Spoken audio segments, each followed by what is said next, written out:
মোল কাকে বলে? কি মোল কাকে বলে?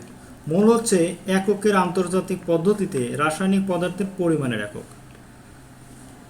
তাহলে মোল কিসের একক?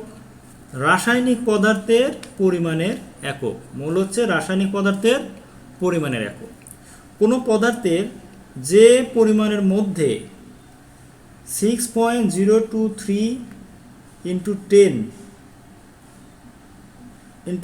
10 বা 1023টি অণু, পরমাণু বা আয়ন থাকে, সেই পরিমাণ ওই পদার্থের মোল বলা হয়। আচ্ছা, রাসায়নিক পদার্থের পারমাণবিক ভর অথবা পারমাণবিক ভরকে গ্রাম এককে প্রকাশ করলে যে পরিমাণ পাওয়া যায় তাকে ওই পদার্থের 1 মোল বলে। তাহলে মোল কাকে বলে? মোল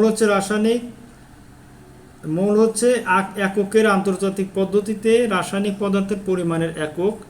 কোনো পদার্থের যে পরিমাণের মধ্যে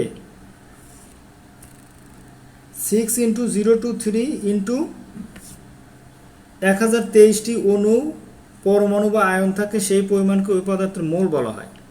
আচ্ছা, রাসায়নিক পদার্থের পারমাণবিক ভর অথবা আণবিক ভরকে গ্রাম এককে প্রকাশ করলে যে পরিমাণ পাওয়া যায় তাকে ওই পদার্থের 1 মোল বলে।